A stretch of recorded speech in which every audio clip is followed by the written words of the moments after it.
Hey friends, thank you so much for clicking on this video. I'm Brett and let's get twisty. I don't know how, but I've managed to see a whole bunch of movies in the past week or two, starting with Game Night. It's a pretty simple but pretty great premise that follows Jason Bateman and Rachel McAdams. They're this super competitive couple that holds game night every single week at their house. Jason Bateman's character's brother, played by Kyle Chandler, decides to one-up them and hold a game night at his big mansion, and he's staging a murder mystery party complete with real actors who are playing robbers, FBI agents, and little do they know that it actually ends up becoming a real thing. It's not staged. The brother actually gets kidnapped, people start dying, stuff like that, and it turns into one crazy night of chaos. And what follows is one of the better screwball comedies I've seen in a long time. Okay, so this movie was directed by John Francis Daley and Jonathan Goldstein, and I think they did the Flop Vacation reboot. That movie is terrible, please do not watch that, but this one is so much better than that. And what I love is that even though this is a simple action comedy, they spruce it up with the visuals. They are bringing visuals, they're bringing edits. This thing looks so slick and sexy, and there's this one really gonzo, one long take sequence during the middle where they're trying to throw this object around amongst character to character, and the camera's going up and through stairs, down, cranes. It looks so visually fantastic, and that's kind of what elevates it from the standard comedies that we've been seeing recently. Of course, the whole entire ensemble is amazing. You kind of forget how great of a comedic actress Rachel McAdams is. I love her in this thing, but the biggest standouts for me were Billy Magnuson. He's the stupid, dumb jock who is so good at playing that, and I just thought he was freaking hilarious. And then also you have Jesse Plemons from Breaking Bad, who is doing his thing. He plays the really creepy neighbor. He's so freaking creepy, guys. The whole ensemble is stellar. What I will say, people are raving this is like the greatest big studio comedy in a really long time. I'm not gonna say that. This movie, like,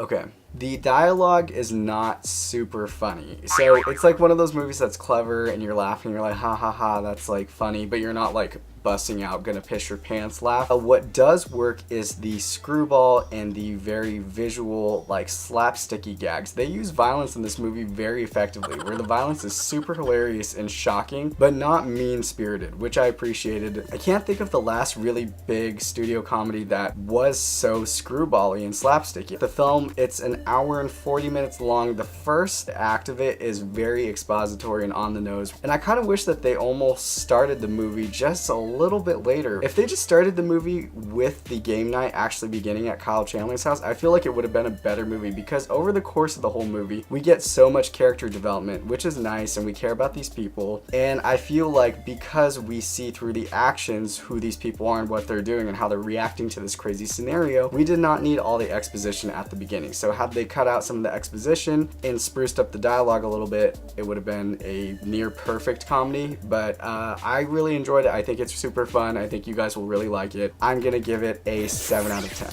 So now it is time to hear from you guys. What did you think of Game Night? Did you love it or did you hate it? Let me know in the comment section below. If you guys liked this video, please give it a thumbs up and subscribe. That would be awesome. And like I said, guys, I have way more reviews coming out soon, so we're just gonna roll through them and I'm gonna upload them as quickly as possible. Thank you so much, you guys, for watching. I really appreciate it, and I'll see you guys at the movies.